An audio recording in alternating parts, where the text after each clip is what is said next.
We have two great speakers in this block, and I encourage you again, if you have some questions that you'd like me to pose to them, just use the hashtag IDEASBoston14. And if you're not on Twitter, I guess that means sign up for Twitter and start using it if you want to ask questions. As director of the Nantucket Field Station for UMass Boston, Sarah Oktay leads a research and educational institution that brings environmental and conservation science to Nantucket. She's a year-round resident of Nantucket, and she's committed to sharing the field station's knowledge about the natural world with her fellow islanders and the wider community. Sarah is an invited member of the Society of Women Geographers and now works with Mark Ruffalo's nonprofit Water Defense to help test water safety across Massachusetts and around the country. Sarah's working on issues surrounding erosion and biodiversity on Nantucket, and this summer she wrote about the incursion of blue-green algae blooms in Nantucket ponds, and she described them as more dangerous than Jaws for Nantucket residents and visitors. So please say hello to Sarah Oktay.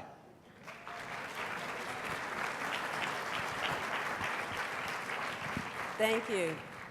Thank you all for being here. I'm very excited and honored to be welcomed here. I want to thank the sponsors and especially my home, my other home away from home, which is UMass Boston. I'm a UMass Boston faculty member and member of the UMass Boston family since year 2000, so 14 years. I'm very excited to see you all here, and it's very nice to be included in such a great group of speakers. And Scott, thank you very much for the great introduction. I have a very strange job, and I do a lot of different things, and so I'm going to cover a few different things today, and hopefully you'll find some value in at least one of those. I am a field station director, and there's 300 or 400 of us scattered around the globe. I'm now the president for the Organization of Biological Field Stations, and field stations are essentially satellite campuses that provide scientists, students, and the public a chance to get out into the world and actually do science in sometimes very remote environments, anywhere from offshore off of the coast of California or off of the coast of Massachusetts, on the top of the Rocky Mountains, down in the marshes and swamps around Mississippi and Louisiana. And we have these little satellite campuses where we provide room and board and lab space and as much as we can in the way of resources for these visiting scientists and students. Here at UMass Boston, we have students that use our facility year-round. We also provide resources for several other colleges around the world and in the Massachusetts area, from Harvard to MIT to Brown, and of course the UMass system. But this gives us a chance to have students come out into the field and actually do some place-based, hands-on research, and I'll talk a little bit about that. But because of this job, you guys might not have the same experience, but my typical day is to get up, start working on a couple of talks, maybe go collect some data, maybe jump on a small boat and go collect some water samples, and then come back and unclog a toilet, and then book the next 20 weeks for different scientists and students, all with different needs. A few of them might be even divas, but most of them are easy to deal with. But I book all these people, and then I'm jumping on, I might go downtown and speak to the yacht club about septic systems and why they need to control their poop and keep it out of the harbor. And then I'll go on to the Conservation Commission that afternoon, like I have to do today at 4, and try to contribute as a scientist to ways to introduce science into the equation when it comes to policy and our wetlands and our wetland resources. So my job is a strange job. I have to be the Jill of all trades in many ways, and because of that I have to put myself out there. I have to be available to the public. I have to be able to deal with kids as young as 2 and 3 and people in their, fully grown that have their own empires, and try to talk to them in a way that's respectful, that integrates what they're doing with what I'm doing and makes us all one big part of a community. So I'll talk a little bit about that today, and hopefully you'll enjoy it. So the title of my talk, which I could have mentioned, was Taking Risks and Creating Serendipity: How Big Steps Can Aid Large and Small Communities. And I'm going to name and go through a couple of examples of risks that are worth taking. A lot of our jobs are in minimizing risks, but there's times when you need to evaluate a risk, determine that it's worth taking, and then go for it. So what kind of risks am I talking about? Well, we'll specifically talk about dealing with a wide range of people and expecting the best out of everyone and taking the risk to actually make connections with folks that you might not normally do so. What type of communities can we benefit? We can benefit anything from our local family or our community that is within our 4 walls at home to our local community, and then to state, national, and international level. So taking risks, I've found, has really benefited me and has been able to allow me to work within a community and have that message transverse across different ranges and scales. So what's the downside and the potential pitfalls? And I'll talk about this when we go through specific examples. But of course, anytime you put yourself out there, you can fail. You can mess things up. You can cause things to be worse. But more often than not, I've found that when you take a risk, if you think about it and you take it and you commit yourself to it, it typically ends up working out well. Even if it's a failure, it's a good failure. It's a failure in which you can learn from what you've done and repeat that in a new way, in such a way that you can actually fix those failures. But there are downfalls. A lot of people are very risk adverse, and I'm not. I like to skydive. I like to do a lot of things that would be, I'm an oceanographer that can't swim, so that's risk number one. So, you know, you don't see me down with Sylvia Earle, whom I've met, you know, snorkeling and scuba diving, but I do believe that taking a risk and putting yourself out there is worth the rewards. And we'll talk about some different areas where I've stepped out and taken a risk, and hopefully this will encourage you to be in the mood to take a risk too, to evaluate what you're doing in your community, in your family, in the nation, or in the state, and find a risk that you think is worth taking that step. So risk number one is working with the unusual suspects. In this case, we're going to be talking about different age groups of people, different people from different backgrounds. I am a scientist, and sometimes I have to remind other people I am a scientist because I don't look like your typical PhD. I like NASCAR, I like motorcycles, I like a lot of things that you don't associate with an oceanographer or a PhD or a pointy-headed academic. Fortunately, this serves me well in talking to the public and talking with kids and talking with everyone in a municipality. So one of my unusual suspects is talking with different groups of people. These people tend to be dedicated, and there's sometimes voices that are not heard or not adequately respected. And these would include kids, the public, reporters, activists, artists, everyone. A lot of scientists, and this is one of the messages I want to get across today, it's very easy to do your science in your lab, with your students, with your grant committee, with your family, but once you have to explain your science to other people, justify it financially, seek funding and understand why you're not funded, and help explain to a policymaker that comes to you, and several of them have come to me and said, okay, let's say I fund you. What 12 programs am I not going to fund, and are you okay with those not being funded? Do you mind if, you know, we don't have something like Loving Spoonfuls, which is very important, not be funded because I'm funding your science? So you have to understand that our science has to make a difference and has to mean something, and you have to be willing to explain that to anyone at any time.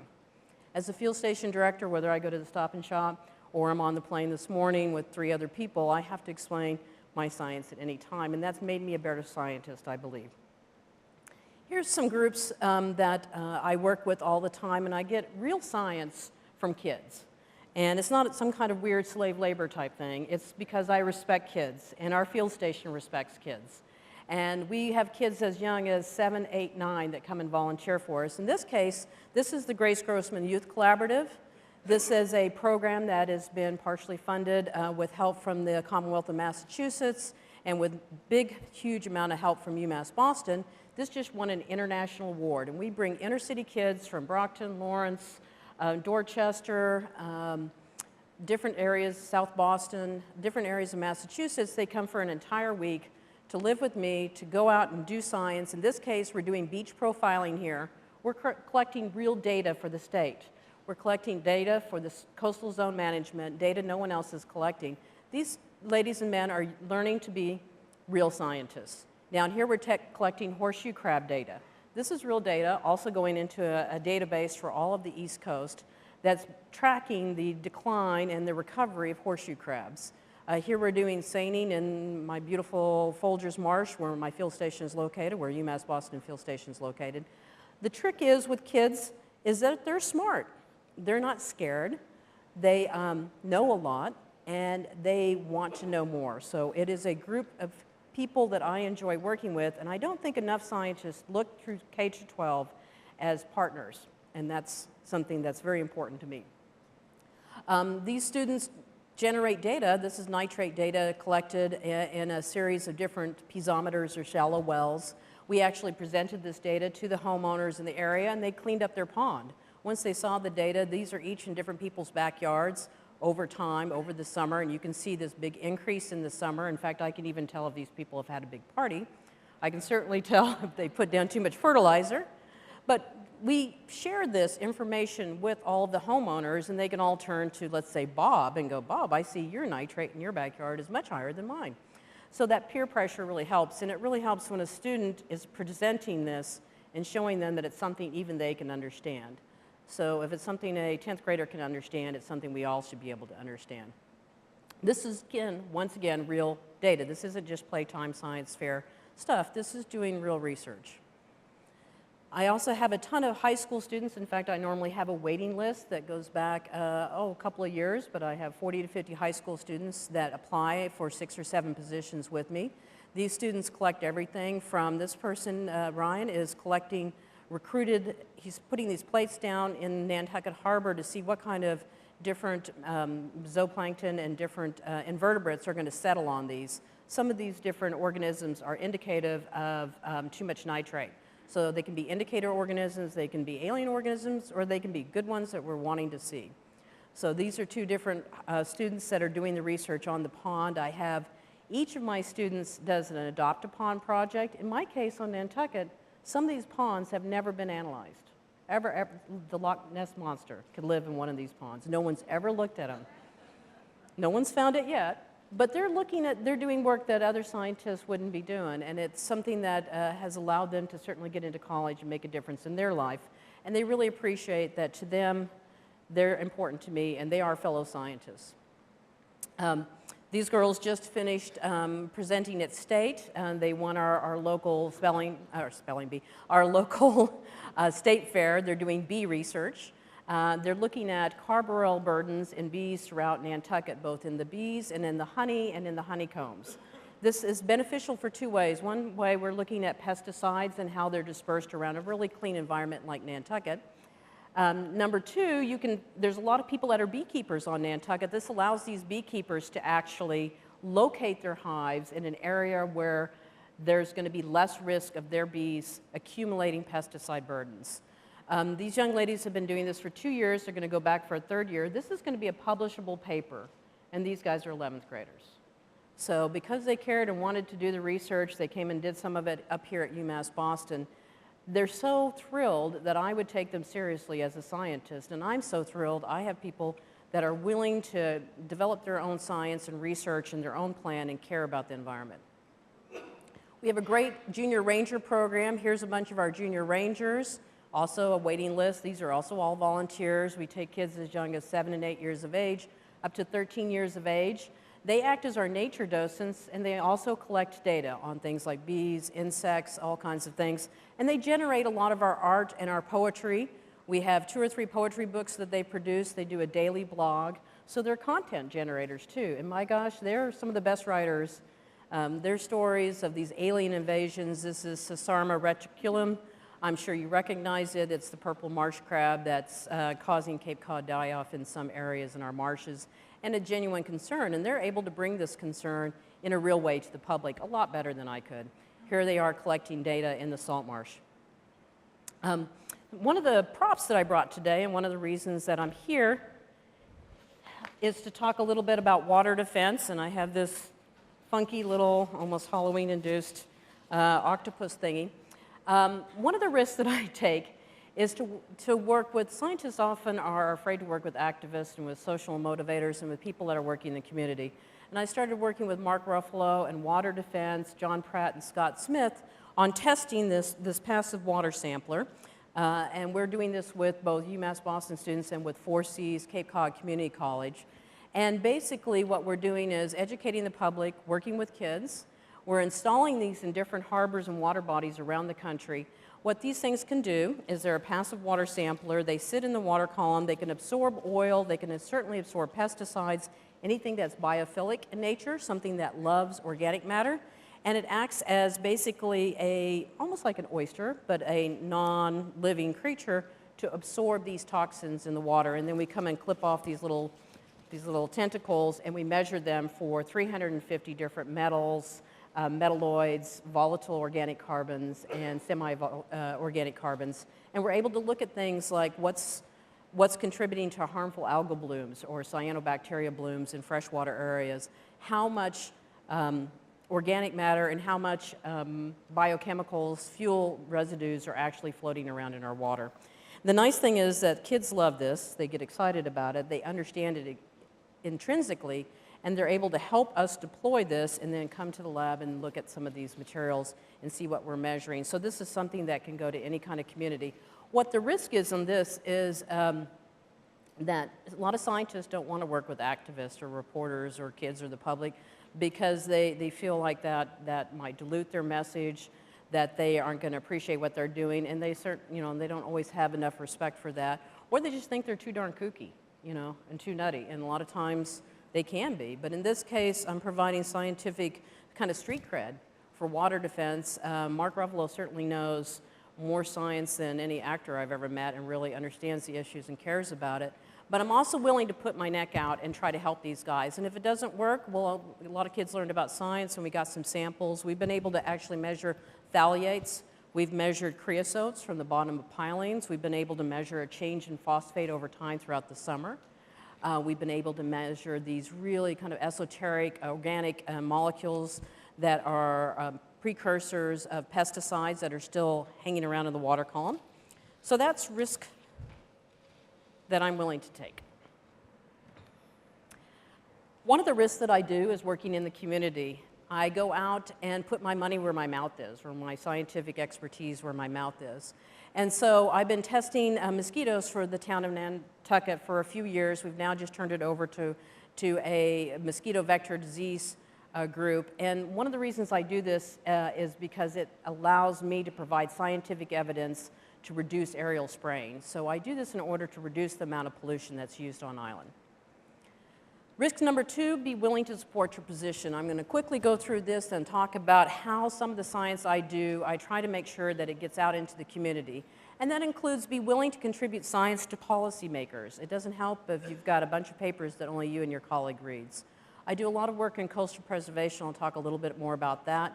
I've helped write the master plan for the town of Nantucket for the shellfish management, for the harbor plan, and for the coastal management plan. So I sit down on these committees and I make sure that science and I am a part of it so that I can understand people's concerns and speak up when I think someone needs to be heard.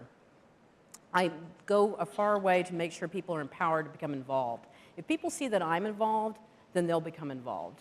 And since becoming a member of many of these committees, including the CONCOM, Civic League, all of these planning committees, I've encouraged about 25 other people that normally would not join these committees have joined.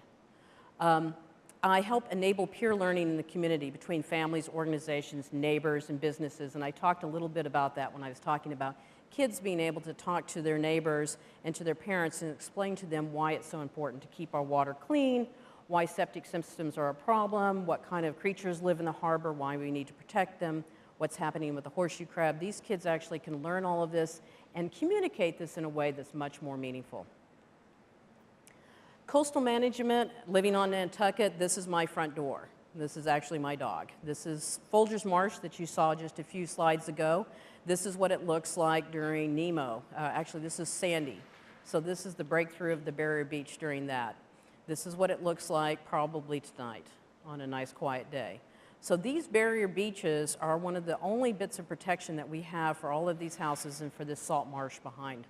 I do a lot of research and work a lot with people on trying to install only basically appropriate, minimal, responsible coastal engineering structures that protect these areas without killing them, without getting rid of them. This is actually my field station right here, and you can see I've got an eroding bluff right in front.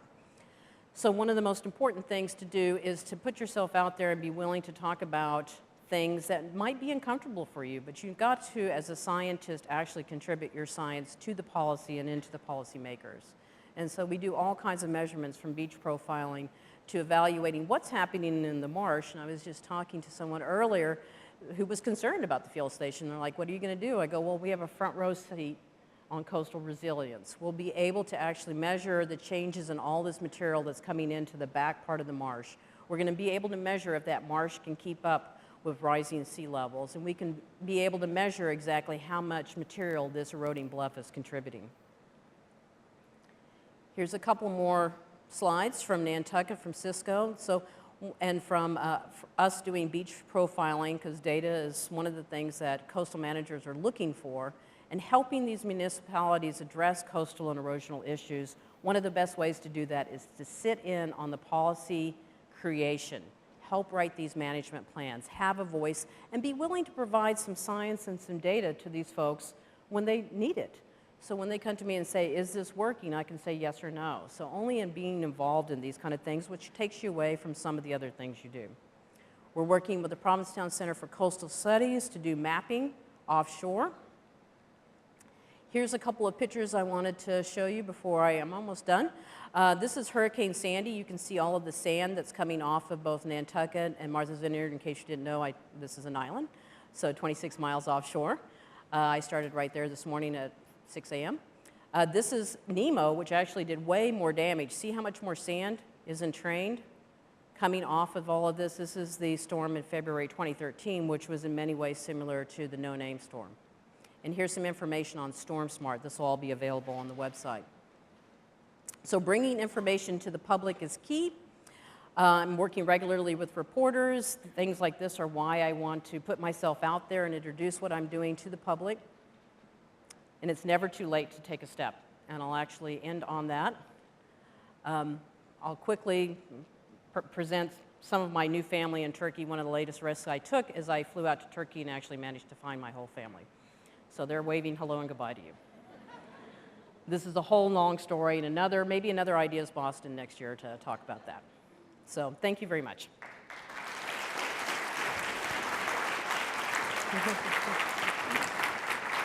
That was so great. Thank you. Good. Thank you, Sarah.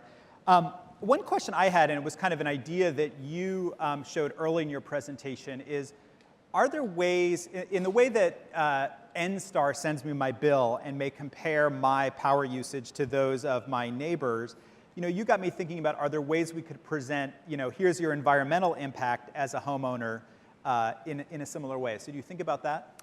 That's a great way to communicate to others. I think when you start thinking about what you're doing to your neighborhood and what you're doing to your property values, for one thing, I think it is really important to do stuff like that. We're getting ready to come out with something called the Blue Pages on Nantucket, and it'll go out with your marina bill, with your property taxes, and with your car registration, so you can start thinking about every aspect of your life. You don't have to lecture everybody on everything, but when you're getting your boat cleaned, you can at least clean it safely and responsibly. So I think it would be really good to give everyone kind of an idea of what their footprint is. I have neighbors that have amazing yards. One of the things I'd like to do is create a calendar of all the people who are doing things right. Mm-hmm. Sponsor their yards that are done responsibly, instead of seeing a big giant green yard that in effect 4 or 5 big giant green yards can contaminate the whole harbor. So I think there's a way to reward the great people and then kind of gently admonish people and getting them to understand neighbor to neighbor. That's why this works so well for the neighborhood. This pond went from being 4 feet deep with 3 feet of algae, so thick you couldn't even row through it, mm-hmm. to being completely clear in 5 years because of 7 or 8 neighbors talking to each other. Wow.